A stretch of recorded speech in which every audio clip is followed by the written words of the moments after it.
Mike here with Badonsky Buccaneers.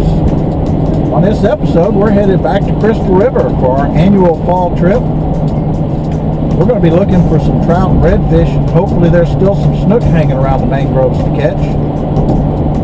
Also this weekend, it's the Crystal River Stone Crab Festival, so we'll be eating our weight in stone crab claws.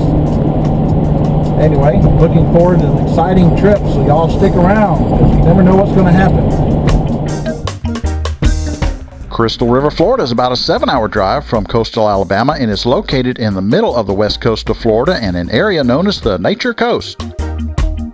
On this trip, we'll be returning to one of our favorite accommodations here at the Best Western Crystal River Resort, which is a very nice and recently renovated hotel right on Kings Bay, making it a popular destination, especially during the summer scalloping season and the winter manatee season. Upon arriving, we quickly check in and launch the boat for a short trip to one of our favorite fishing spots that's close by, which we refer to as Redfish Point. Once there, I set up the Motor Guide XI5 trolling motor just off of the channel, and we start casting our DOA paddle tail soft plastics towards the point where we find a school of juvenile snook. We didn't find anything sizable here today except for a slot redfish that spit my hook before I could get them to the boat, but that's okay. We had a blast just playing around with the snook and watching the manatees coming to check us out and enjoying a long overdue break from work.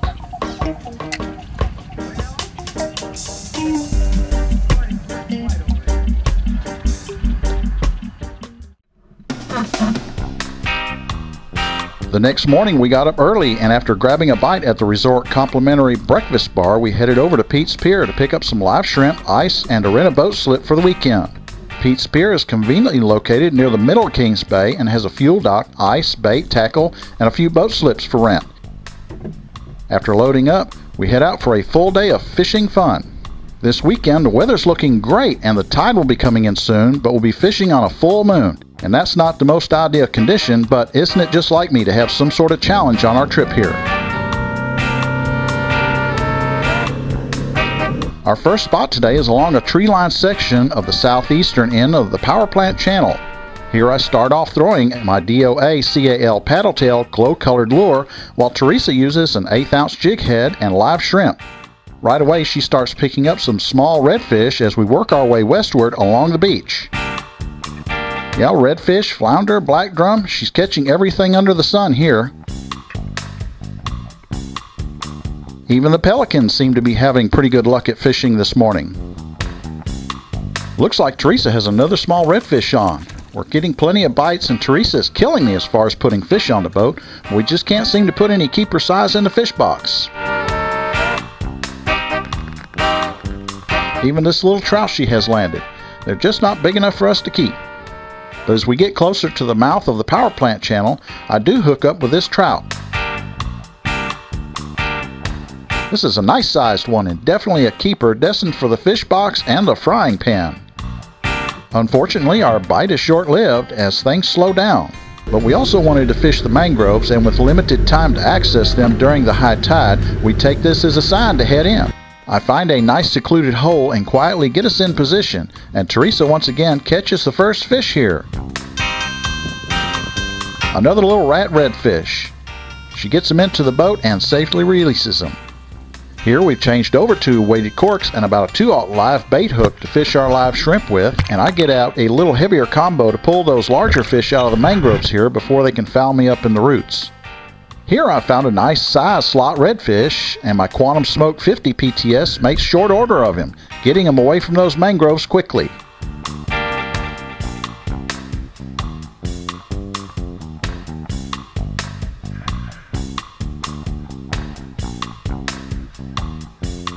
Here, and Teresa helps me with some handy netting skills and gets them in the boat. I didn't catch a lot of fish today, but I have landed some quality fish. Once again, the bite slows. We decide to head in and get ready for dinner. This weekend is the annual Crystal River Stone Crab Jam, but we're impatient for some of those delicious claws, and just a few doors down from the Best Western's Charlie's Fish House and Restaurant, which serves some pretty good calamari and fresh steamed stone crab claws with all the fixins. It just doesn't get any better than this. What a way to end the day. Friday, we wake up to some slightly cooler weather, so we grab our jackets and a quick breakfast, then drive over to Pete's Pier and load up the boat. Teresa is manning the helm on the way out as we run out about 7.5 miles to a big rock pile on the far end of the power plant channel called the Spoils. Today we have a new plan to target those keeper trout thanks to my buddy Mauro Castillo at Tall Tales Charters. Today I'm the first to put a fish on the boat. I managed to get a couple of these small Spanish mackerel for the fish box. The bite out here is a little bit more productive than yesterday's trip, and I'm doing a better job of catching some fish. Teresa might have a more difficult time beating me today. This location is about 4.5 miles further out than we were fishing yesterday, but it's no secret either. We shared this spot with several boats today, but there's more than enough room for everyone to fish this rock pile. While trying to find the honey hole, we made a short move out to a smaller rock pile with near perfect timing as we start catching some quality fish there.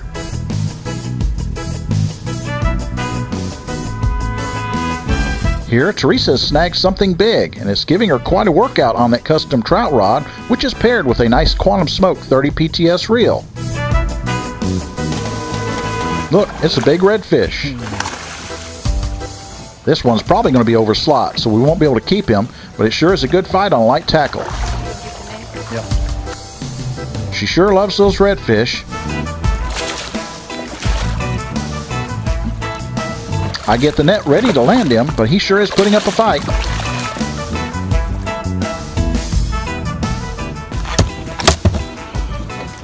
I don't doubt that's probably over slot. That hook was caught in the corner of his mouth pretty tough, but we got it out, and after a quick photo, I send him on his way.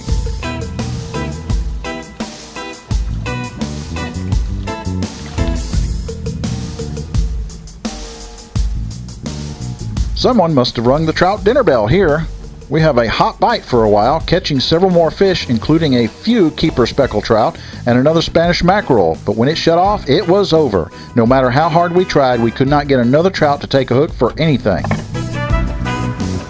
So we headed in, clean our fish, clean up, drop off the boat, and go get another dinner that just couldn't be beat, and rest up for our last fishing day here.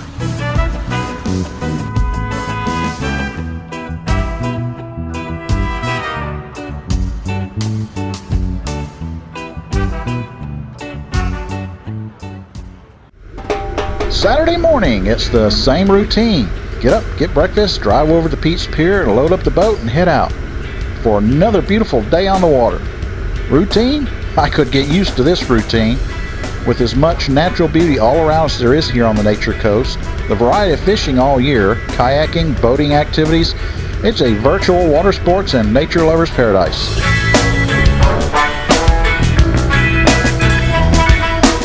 We head back out to the same location as yesterday, except today the wind has picked up a bit and there's a little chop that has developed on the water. But I guess every day can't be perfect weather out here. Yes, Teresa's picked up the first fish today. And it's a nice trout too, so I grab the net and help her out with putting him on the boat. Now, it's not just fishy everywhere here.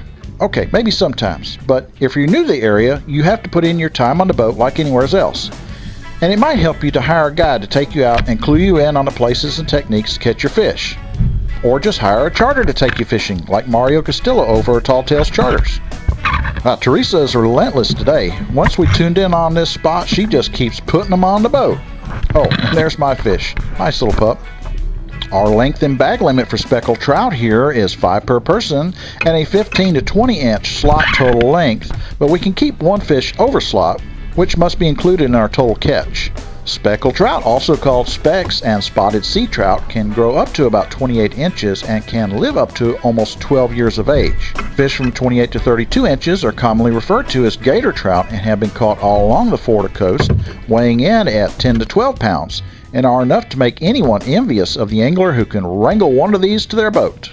Speckled trout tend to have a thin membrane around their mouth structure, making it tricky to land them sometimes. The trick being to keep tension on the line while fighting them to the boat. You want the last two? She's killing me. Yes, we're quite near our limit. Many anglers have special rods used to target them with, having a good backbone and a long, soft, or flexible tip that aids in keeping the line tight to the fish as it thrashes around. Boy, she's just on fire. You can just call her the Energizer Bunny Angler because she just keeps going and going. Teresa hooks into something bigger here. At first I'm thinking maybe a big redfish or maybe even a snook. You got a snook or a big old redfish, or you got a grouper. Oh my God. Nice bonus catch here, but not big enough to keep. Sorry. Surely she earns the Angler of the Trip award, don't you think? She's earned it. Well, with the afternoon pressing on, we decide to head on in because the Crystal River Stone Crab Jam is in progress and we don't want to miss out.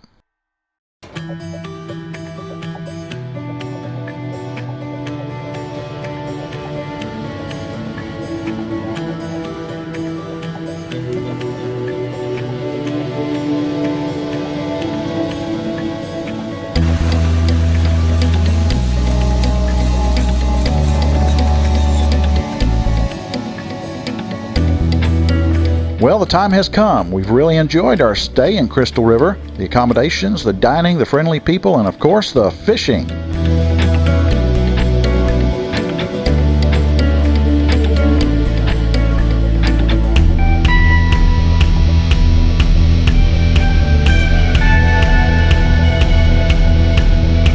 All good things must come to an end, and likewise so has our trip. We hope you have enjoyed our video fishing report and found it informative as well as entertaining. This will conclude our 2017 season, but watch out for new videos in the coming season.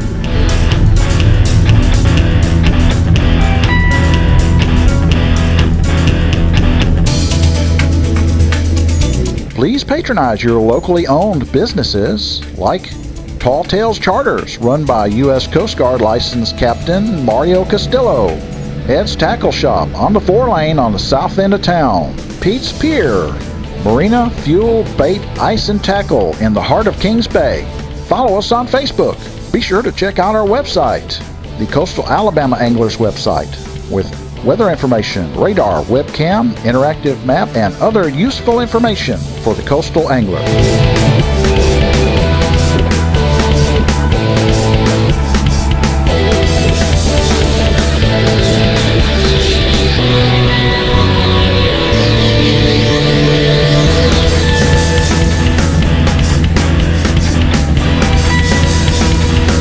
Thanks for watching. Have a great day and God bless.